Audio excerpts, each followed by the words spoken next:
African news update on top accolade news. The headlines. Audit reveals discrepancies in Senegal's public finances under Macky Sall. Kenya seeks new IMF funding program. South Africa rejects US expulsion of ambassador. KAGAME accuses Belgium of undermining Rwanda.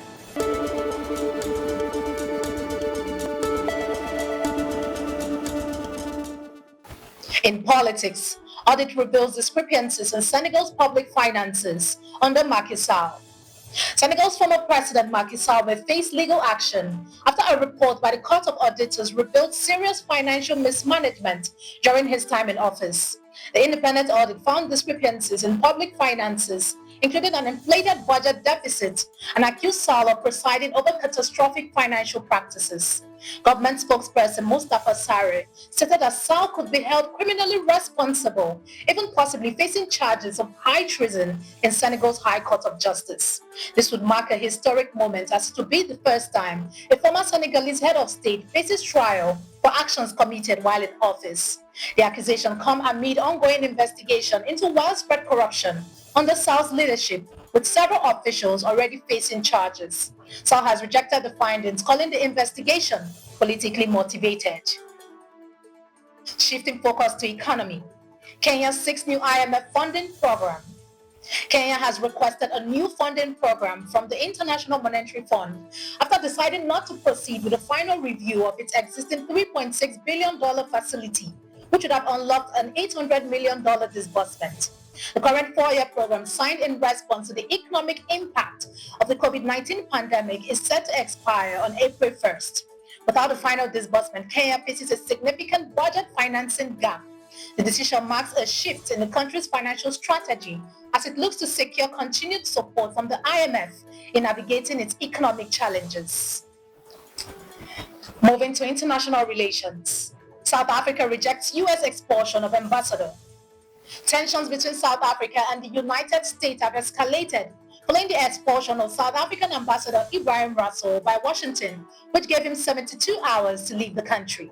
The move came after U.S. Secretary of State Marco Rubio criticized him as a race-baiting politician. Opposition parties in South Africa have condemned the expulsion, urging President Cyril Ramaphosa not to be bullied by the U.S. The Economic Freedom Fighters and the Pan-Africanist Congress both rejected what they called an attack on South African sovereignty, while Minister of International Relations Ronald Lamola emphasized the need for direct face-to-face talks. This diplomatic stand-up adds to the ongoing tensions between the two countries, fueled by disagreement over South Africa's land reform policies and Trump's criticism of the country's governance. Still in international relations, KAGAME accuses Belgium of undermining Rwanda.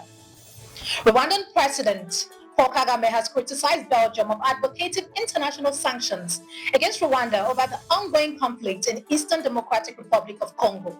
Speaking at a rally in Kigali, Kagame accused Belgium of a long history of undermining Rwanda, particularly by blaming his country for the conflict and supporting sanctions. He condemned Belgium for mobilizing the world against Rwanda, despite the country's small size, and recalled the colonial-era border changes that reduced Rwanda's size.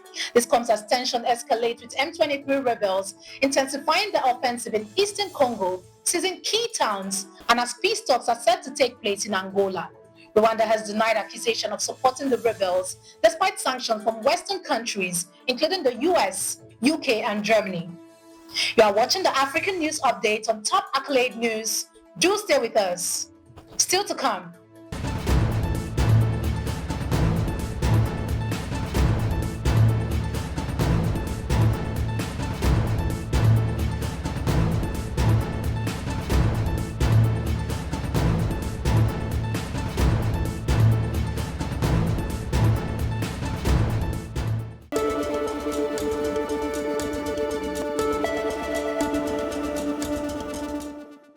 Thanks for staying with us.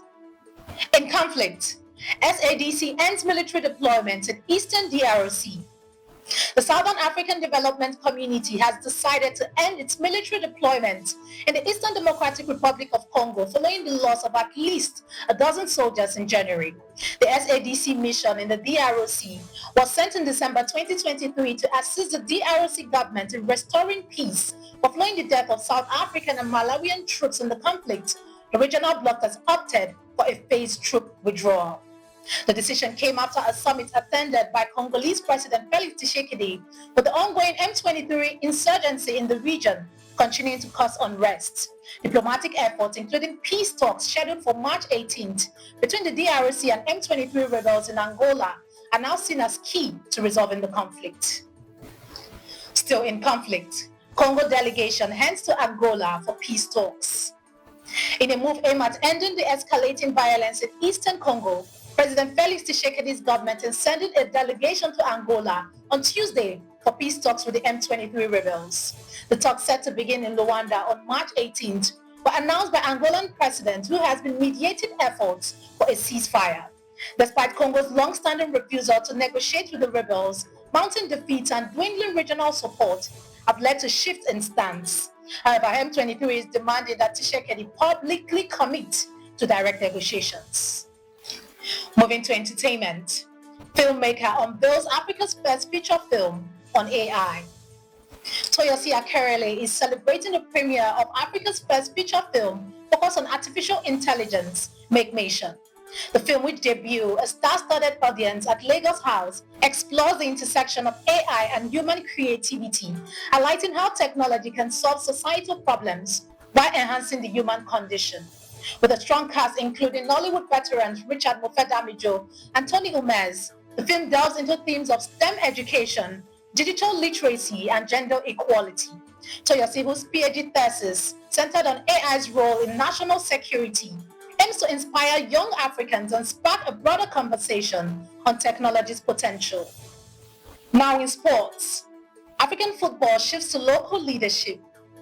African football is experiencing a shift to leadership, with local coaches now dominating the continent's top team. Following Cote d'Ivoire's victory in the 2023 Total Energies CAF African Cup of Nations under an African coach, the trend of African managers guiding the national team to success has become undeniable. For the third consecutive AFCON, an African coach led his team to victory, following Senegal in 2022 and Algeria in 2019. This growing trend is seen across many nations, with former stars leading their team to historic wins. African federations are increasingly choosing local coaches for their deep cultural connection, credibility, and experience at the highest level of football, signaling a bright future for African football leadership. As former players take charge, many believe this shift is a sign of Africans' footballing maturity and long-term stability. That concludes our African news update for today. Stay tuned for more African news and developments. Thanks for joining us. I am Ojorume Okocha. Connect and engage with us on all our social media handles. Do have a wonderful day.